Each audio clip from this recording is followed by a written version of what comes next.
An independent event is one event occurs in no way affects the probability of the other event occurring.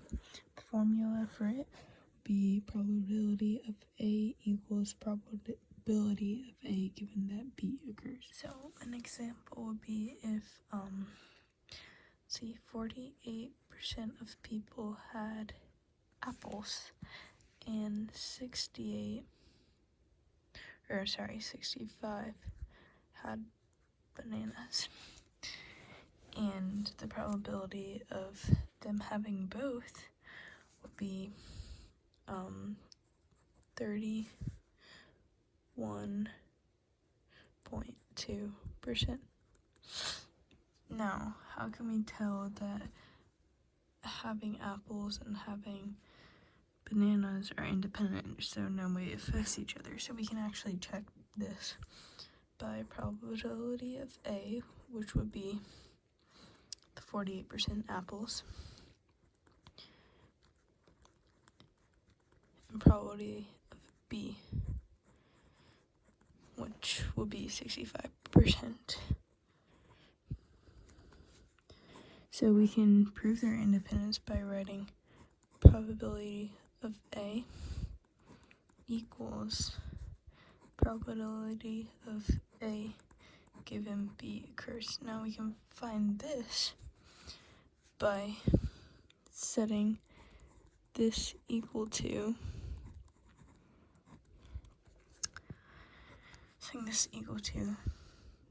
both of them occurring. So 31.2 divided by probability of B, which is 65%. Now, if we do this in our calculator, 31.2 divided by 65, get 0.48, or 48%.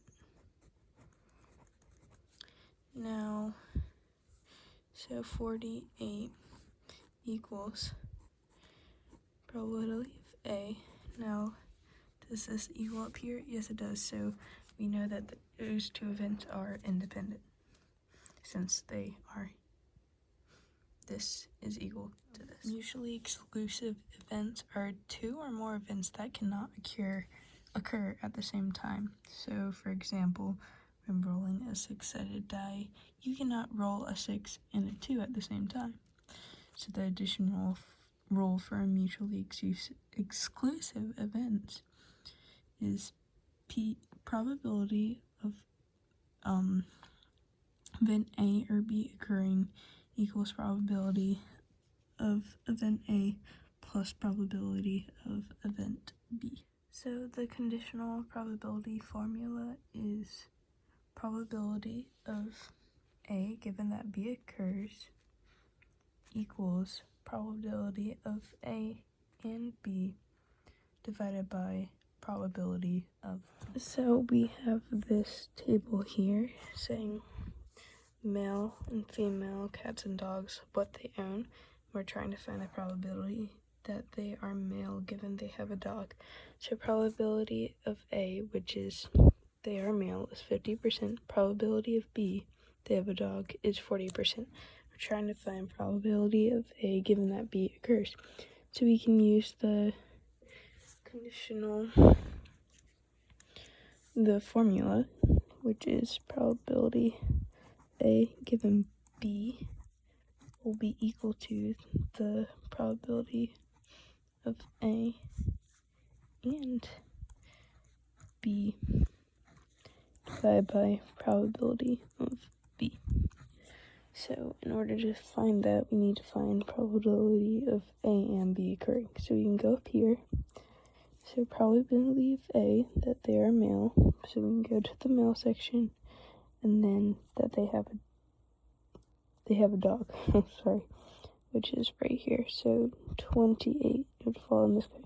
28 over the total, 100, 28%. So we can say probability A given B equals 28 divided by probability B, which is 40%.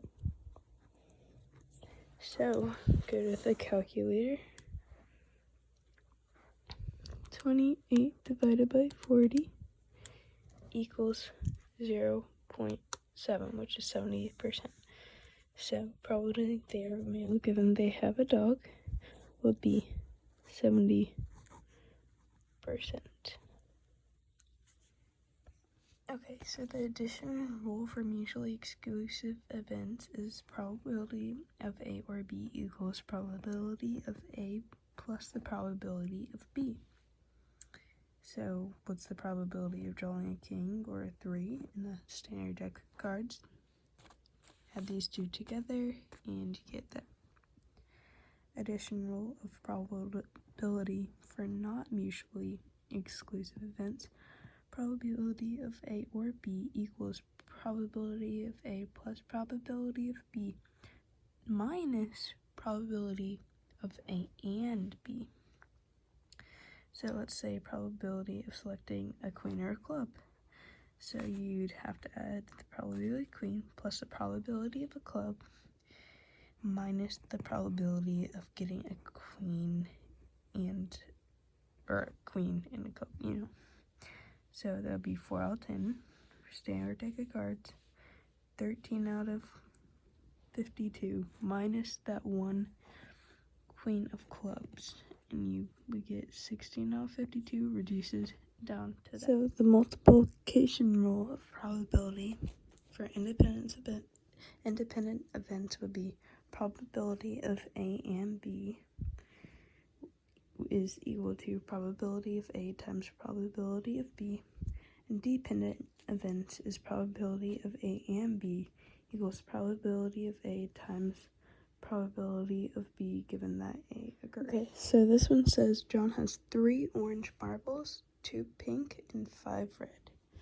So we need to find the probability of picking orange, replacing it, then pink. So we know they're independent since we're putting it back. So we can use this up here to find probability of A and B occurring.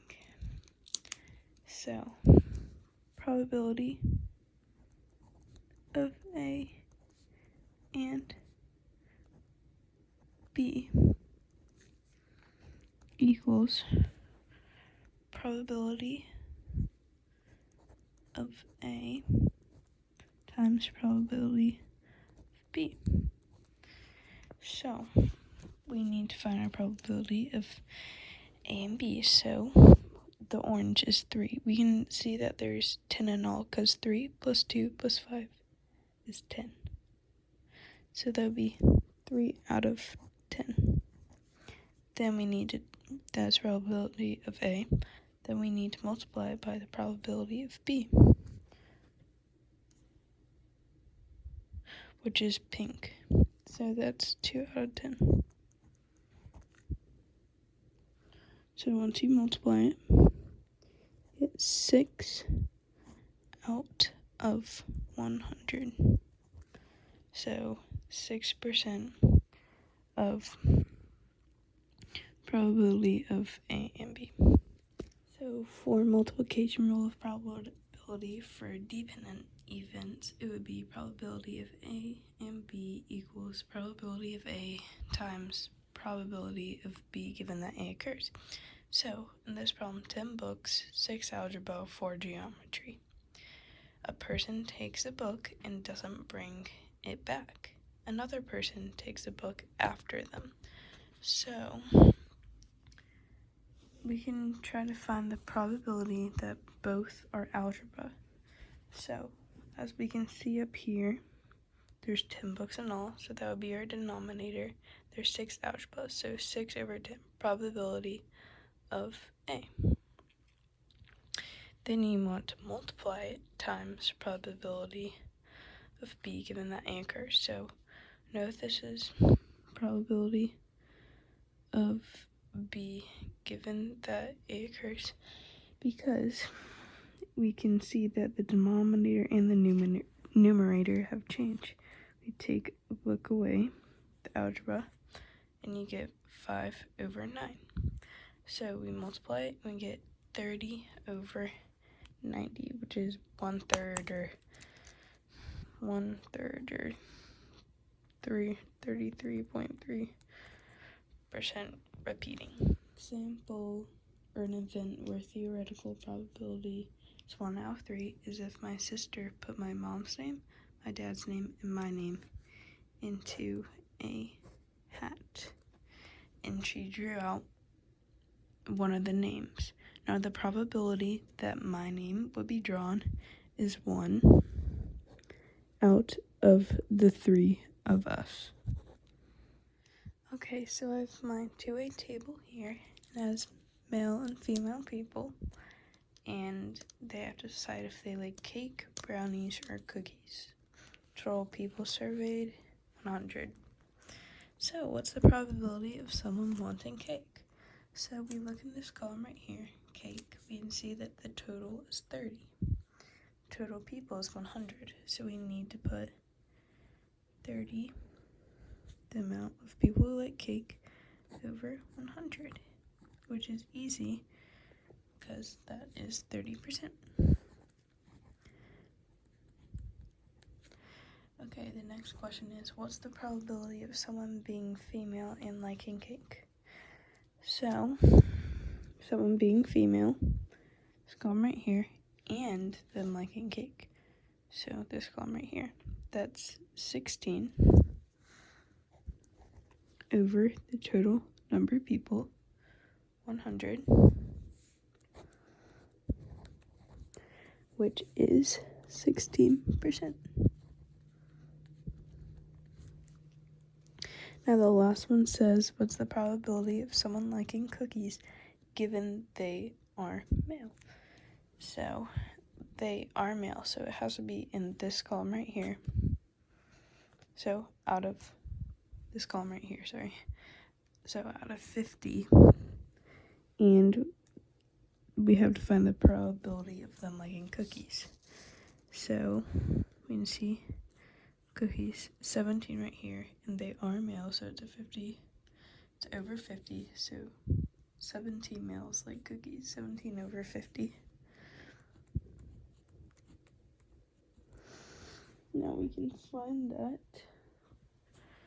in the calculator. 17 divided by 50 equals 0.34,